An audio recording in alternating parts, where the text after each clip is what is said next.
আপু প্রশ্ন তো ফাঁস হয়ে গেল একটু আগে, আপনি তো জানলেন। হ্যাঁ, আর এখানকার কি প্রশ্ন আপনাকে করেছে আমরা জানি না। প্রশ্ন করেছে এবং আপনি কি উত্তর দিয়েছেন? আমরা আসলে যারা একটু আগে যিনি বলে গেছেন উনিও রংপুর ডিভিশনেরই, আমার সাথেই উনি বলেছেন এবং আমরা একই জেলার নীলফামারী জেলা। তো আমাদেরকে একটাই সবাইকে কমন কোশ্চেন করেছে যে আমরা কেন মনোনয়ন চাই, এটাই। তো সেক্ষেত্রে আমাদেরকে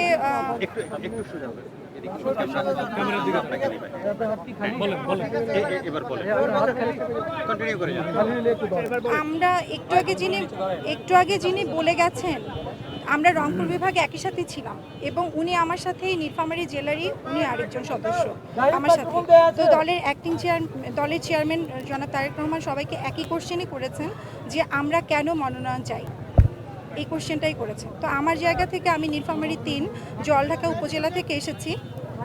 তো আমি একজন সাধারণ সদস্য, আমি কোনো নেতা নই, আমি কর্মী। আমি এমন একটা পরিবারের সাথে সংযুক্ত যে সারা জীবন জনসেবা করে এসেছে, জনগণের সেবা করে এসেছে। সেখানে আমার শ্বশুর 96 সংসদ সদস্য ছিলেন এবং 4 বারের মেয়র ছিলেন এবং ফ্যাসিস্ট সরকার শেখ হাসিনার সময়ে বাংলাদেশে 25 জন মেয়রের মধ্যে আমার স্বামী একজন ছিলেন।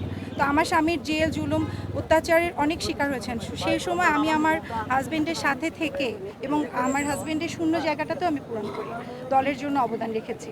তো আমার এলাকায় 2,91,000 ভোটারের মধ্যে অর্ধেকই নারী।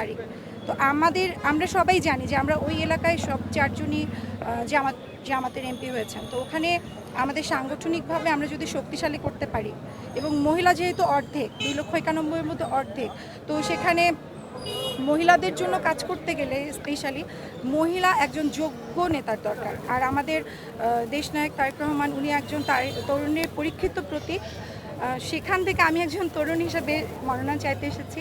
উনি যদি আমাকে মনোনয়ন দেন আমি এলাকার মানুষের কল্যাণে কাজ করে যেতে পারি। তো আপনার নিশ্চয়ই এখানে এমপি আছেন, যে দলের হোক, অন্যান্য প্রার্থীর প্রতিনিধিরা আছেন, জনপ্রতিনিধি, কিন্তু আপনি সংসদে আইন প্রণয়নের ক্ষেত্রে কি ভূমিকা রাখবেন? আইন প্রণয়নের ক্ষেত্রে আমার এলাকার মহিলারা কর্মঠ কিন্তু সুবিধা বঞ্চিত। আমি যদি সংসদ নির্বাচিত হই তাহলে আমি মহিলাদের কুটির শিল্প, আমাদের 31 দফায় একটা কথা ছিল মহিলাদের সুশিক্ষা এবং কারিগরি শিক্ষার প্রসার, আমি এটি প্রস্তাব করব ইনশাআল্লাহ।